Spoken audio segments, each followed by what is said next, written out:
Right, this is an audiobook by Jade Lizzie. I really hope you subscribe because these are for less fortunate people who really don't own many books. So every week I will be reading a short chapter of a book, and well, I just hope you enjoy it. So each week I'll read a few pages, and if the chapter's only a couple of pages, I might read another. So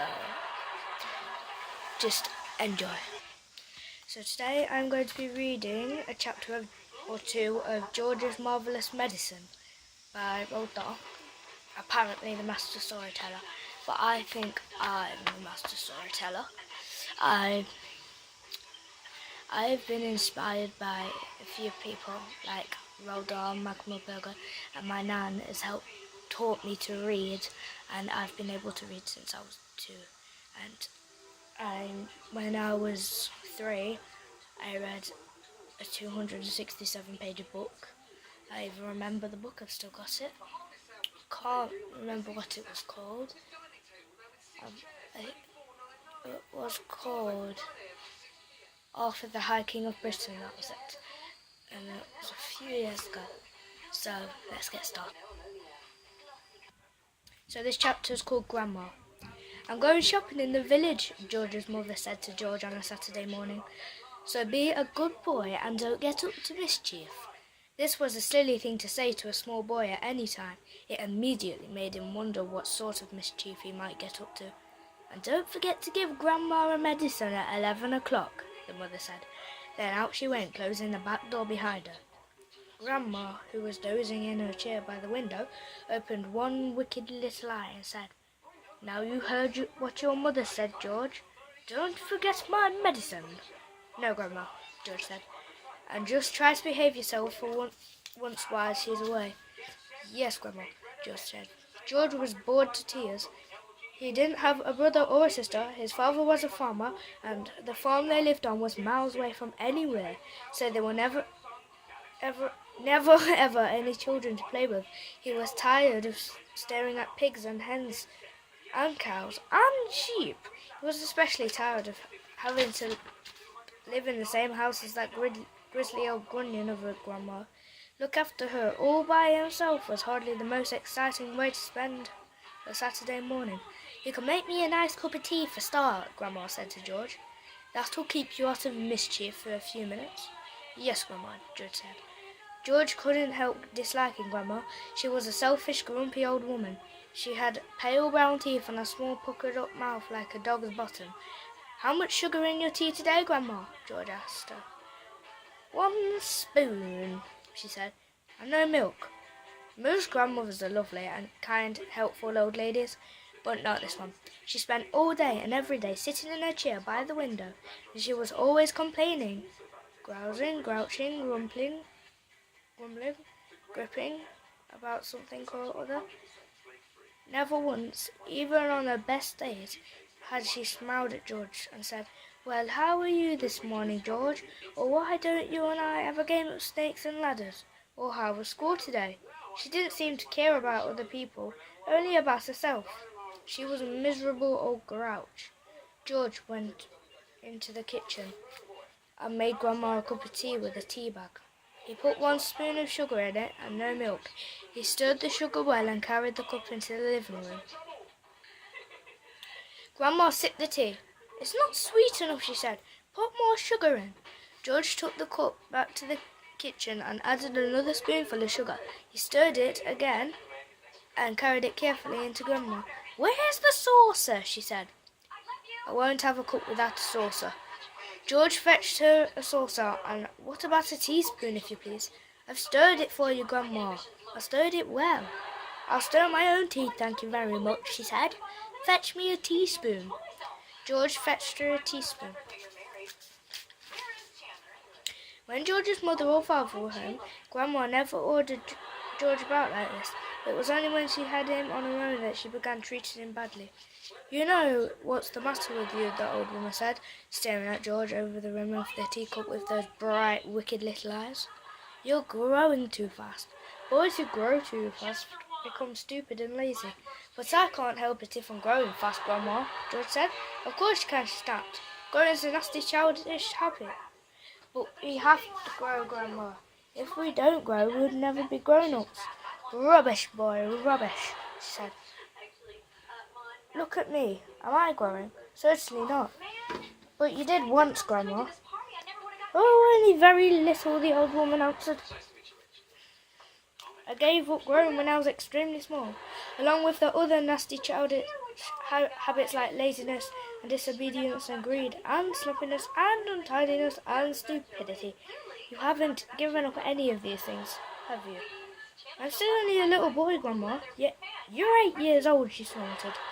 That's old enough to know better. If you don't stop growing, soon it'll be late. Late for what, Grandma? It's ridiculous, she went on. You're nearly as tall as me already. George took a good look at Grandma.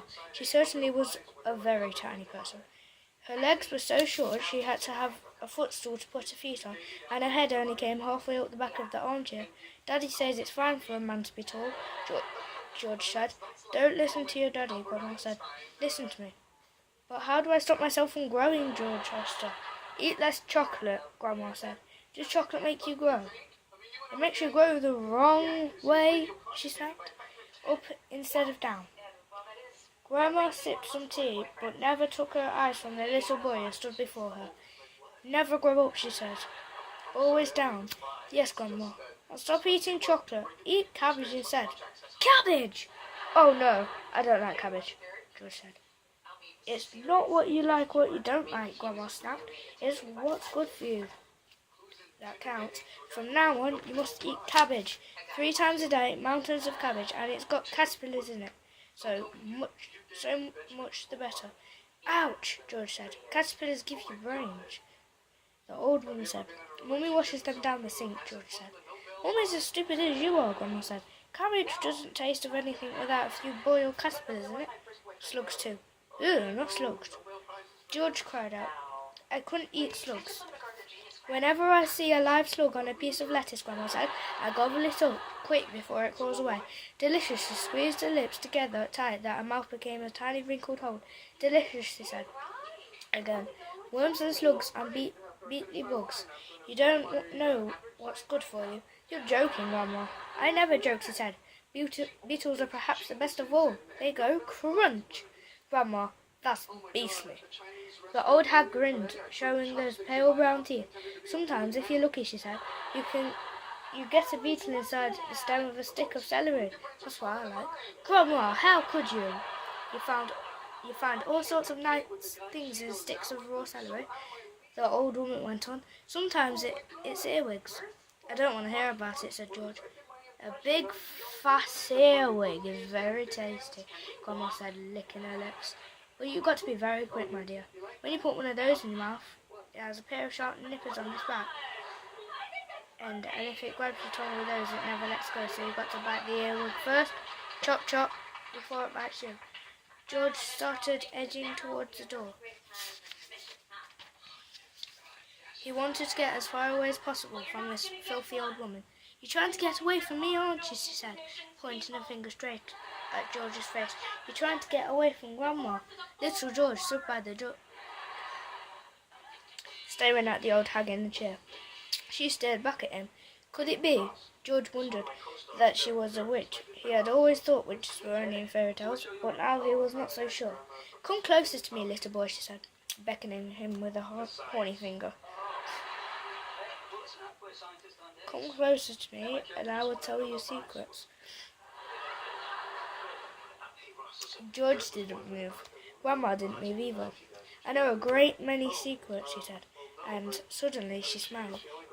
It was a thin, icy smile, the kind a snake might make just before it bites you.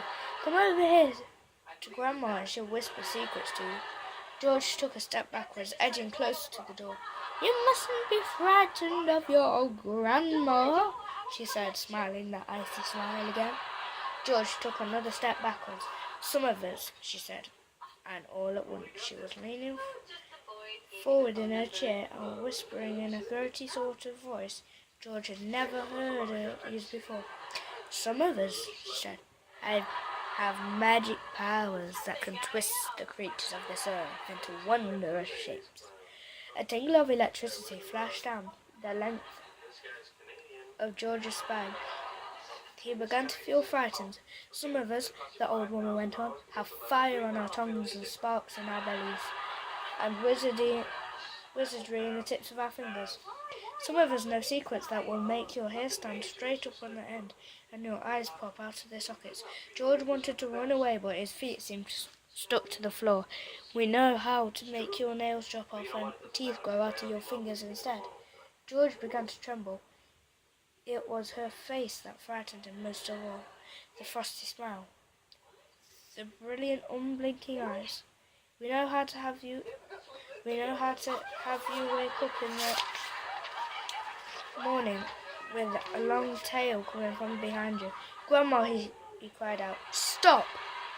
We know secrets, my dear, about dark places where dark things live and squirm and slither all over each other. George made a dive for the door.